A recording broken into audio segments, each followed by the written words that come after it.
ఏదో అర్థం బద్దం లేకుండా శివాలయాల్లో కొబ్బరికాయ కొట్టి పానవట్టం మీద పెట్టి నైవేద్యం పెట్టేస్తుంటారు. మనకైతే కంచం కావాలి, శివుడికైతే అక్కర్లా, నేల మీద పెట్టి అడుక్కు తినేవాడు అయినా కంచం ఎక్కడ ఉంటుంది పాపం ఆయనకి. అంత బుద్ధిహీనమైనటువంటి పూజలు చేస్తుంటారు. కొన్ని చోట్ల భావన ఉంటే కదా అసలు వాడు పరమేశ్వరుడు, వాడికి పెడుతున్నామన్న భావన ఉంటే కనీసం ఇంటికి వచ్చిన అతిథికి అరిటాకేసి పెట్టావు. పరమశివుడి కర్మ నేల మీద పెట్టి నైవేద్యం పెడితే ఏరుగు తినడానికైనా కనీసం ఓ పళ్ళెం అక్కడ పెట్టి పళ్ళెంలో నైవేద్యం పెడదామని ఉండదు. దేవాలయంలో ఎట్టి పరిస్థితుల్లో నేల మీద పెట్టకూడనిది ఏది అంటే శంఖము, గంట. మీరు ఎక్కడ చూడండి ఆ రెండు నేల మీదే ఉంటాయి. అసలు గంట తీసుకెళ్లి నేల మీద పెట్టకుండా పెట్టుకోవడానికి స్థానం ఉండాలి. అసలు గంట ముట్టుకోవడానికి వీలు, ఆ అలవాటు లేని వాళ్ళు. గంట వాయించారంటే గంటా స్థానము నుండి తీయాలి.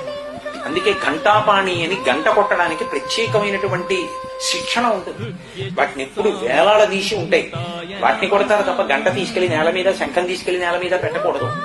గంట వాయించిన తర్వాత ఘంటాస్థానము అని చెప్పి అది పెట్టవలసిన ప్రదేశంలో పెట్టేయాలి. మళ్ళీ అది దేవతలని పిలిచేటటువంటి సాధనం. అవన్నీ మంగళ వస్తువులు, వాటిని ఎలా పడితే అలా ఉంచకూడదు.